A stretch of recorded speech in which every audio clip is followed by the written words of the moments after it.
Welcome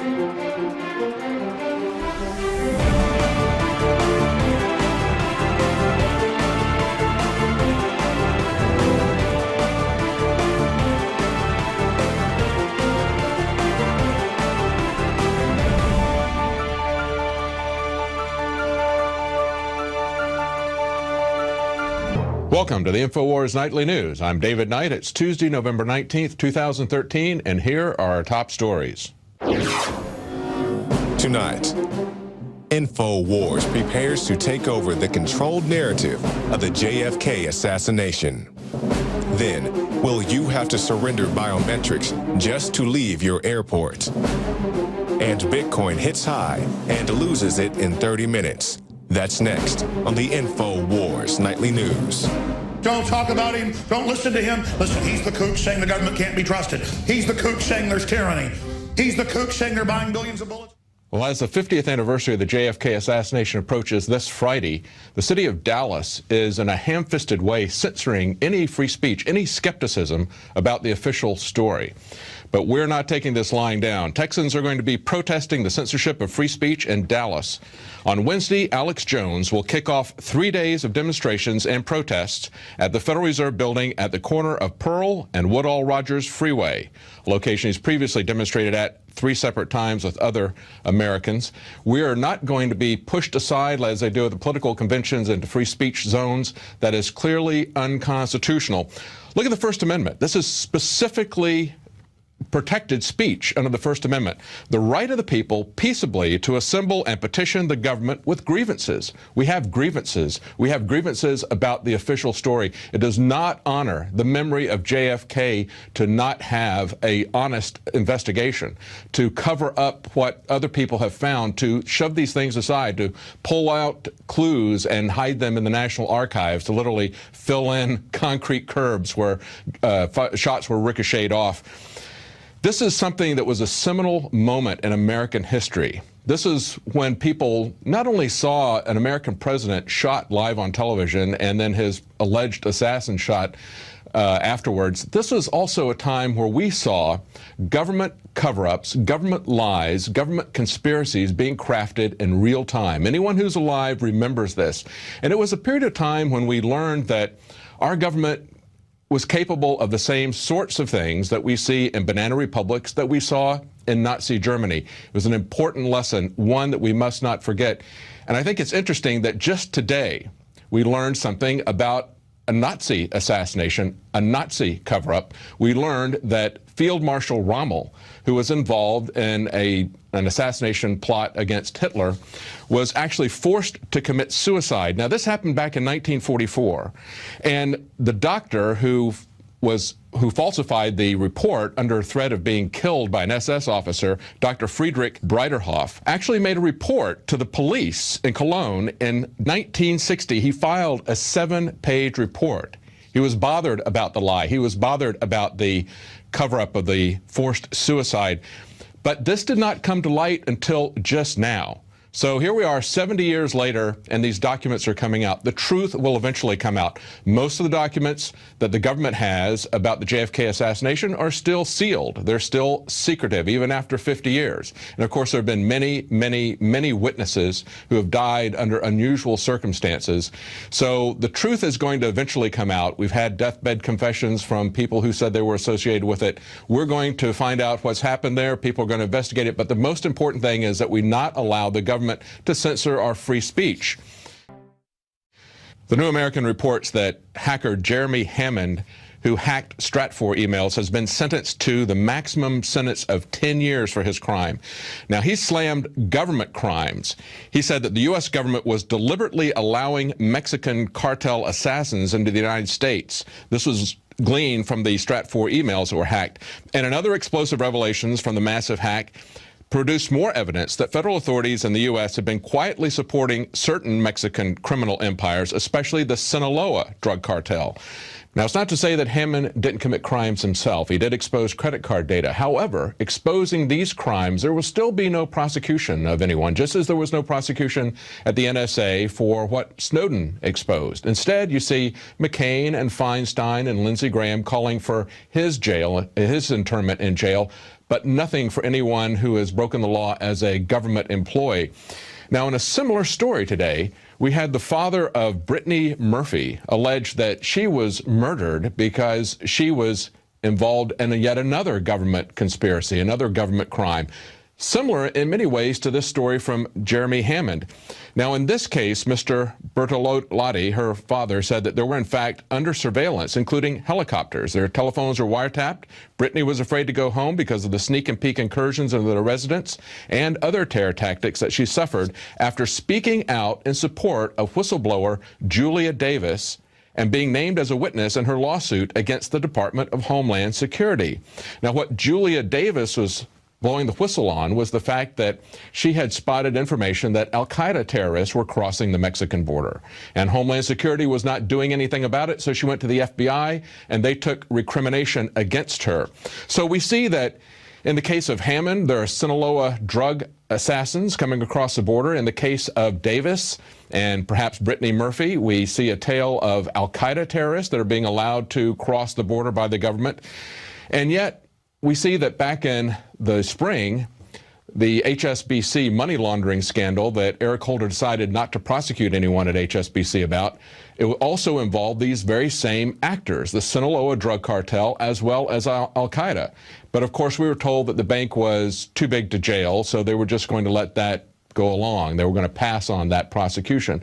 Perhaps there's a lot more to that than just the fact they're too big to jail, even though that's not much of an excuse to let them get away with committing these crimes that they've put other people behind jail for many, many decades. Now, it was just yesterday that we learned about these detention pods that are being put in at the TSA. And while they may let terrorists and drug assassins freely cross across the border, understand that this is about you. This is about controlling your movement, your access, your exit even from the airports. Now we learn out more information today about these detention pods. We find out that they're going to be collecting biometric fingerprint data. Coming soon, biometric fingerprint scans just to leave the airport. The identity of the user, according to the company's website, is guaranteed via fingerprint, iris, or facial recognition scans before they're allowed to complete their passage from non-secure to secured areas. Well, they've already vetted you. They've already scanned you. If you're leaving the airport, supposedly you've already passed through all of their scans, and this is creating a very dangerous situation, just like the lines to get into the airport create a very dangerous situation for mass shootings, for bombings. You've got a lot of people massed at the entrance to the airport. Now, if there is a fire or if there's some other kind of disaster, people will not be allowed to quickly and safely exit the airport. But the main thing is that you understand that you are the slave of the TSA. The main thing is that they control everything about your movement and know everything about your movement. But don't laugh at this ridiculous charade. We were warned about that a couple of weeks ago. We had a recording from the Houston airport, and we played that and did an article about it. We had one of our callers call in yesterday on the Alex Jones show, and he actually questioned the TSA about their authority for threatening to jail people who joke about the TSA. Well, what is going on with Bitcoin?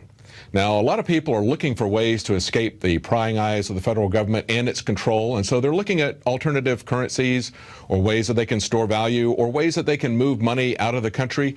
And so a lot of people are looking at Bitcoin, but we've seen wild fluctuations and volatility over the last few days. Just back on Friday, it surged to $400.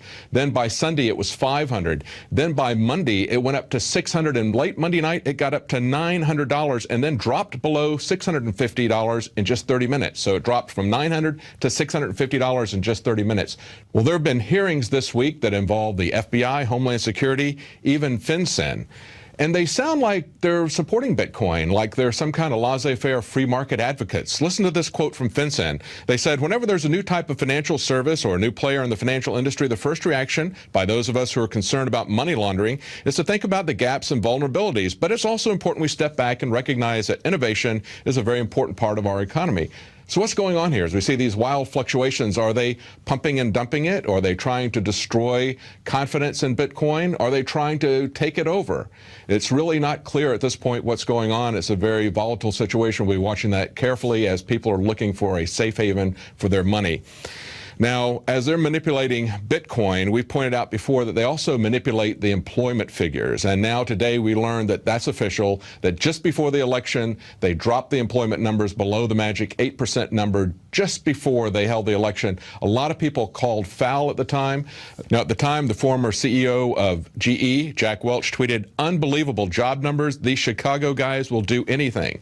Now we learned today that at the Census Bureau, which does the unemployment survey, they knew that these numbers were manipulated. That's come out today. Now, the other thing that's happening is as we see the stock market going wild, as we see Bitcoin with these wild fluctuations, a lot of people have made money in the stock market, but people who are working for a living are seeing hard times. And nothing underscores that more than this story about Walmart employees. It was reported in kind of a real-life Hunger Games event that they're collecting donations for Walmart employees that cannot afford a Thanksgiving dinner. A local news station reported that there are bins being set up in the employee area saying, "Please donate food items here so associates in need can enjoy Thanksgiving dinner." A very sad sign of the times and a sign that money is being sucked out of this country at an ever-increasing rate by these large multinational corporations like Walmart. Now, people will say, "I've got nothing to hide, and I don't mind the government listening to my electronic communications." But take a look at this video. Hi, I'm Jack Vale, and I wanted to see how easy it would be to get personal information from complete strangers. And while I'm at it, of course, freak them out a little bit. Keep in mind when you watch this video, I got all of this information just by searching their personal social media posts. And I got it by searching for the closest Twitter, Instagram, and other social media posts to my current location. You Stephanie? How do you know me? How you doing? I'm Jack. Did you just make that up and you just said that? No, Elena, right? Yeah. Yeah, no. I was just going to say happy birthday. People get creeped out, as they should, when they realize how they're being listened to. And right after the break, Gigi Arnetta is going to have a report about how the NSA traps you in their spy net.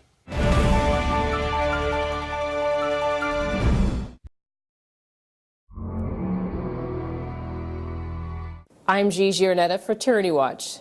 The latest on the spy state includes Los Angeles.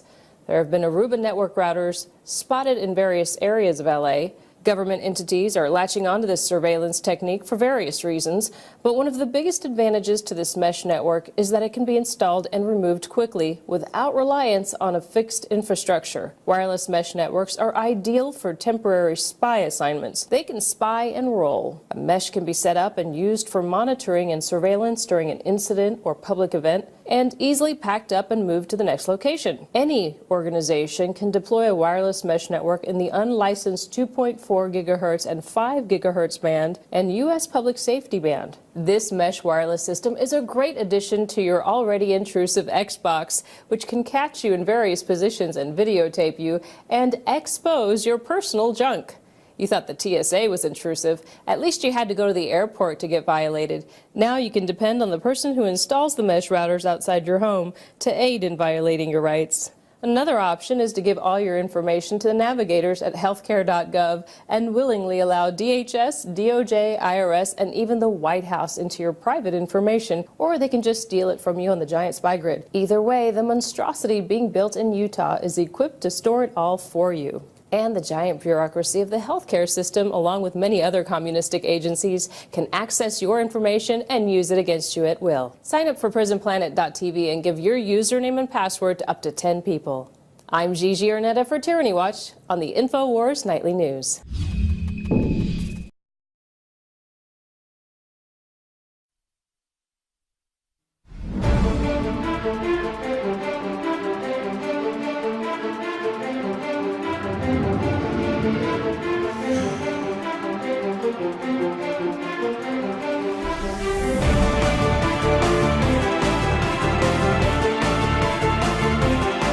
InfoWars prepares to take over the controlled narrative of the JFK assassination.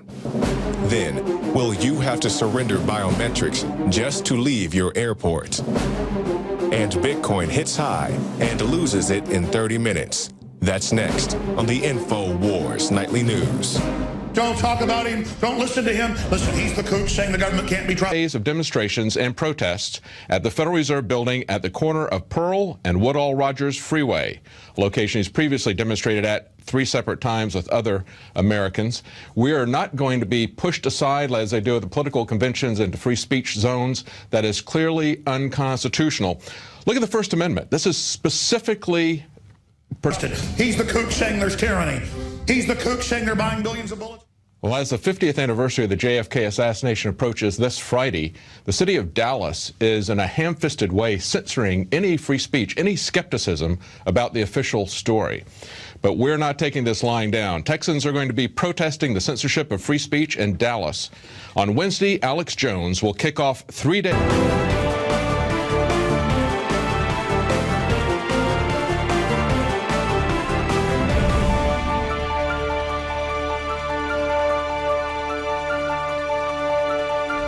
Welcome to the InfoWars Nightly News. I'm David Knight. It's Tuesday, November 19th, 2013, and here are our top stories. Tonight,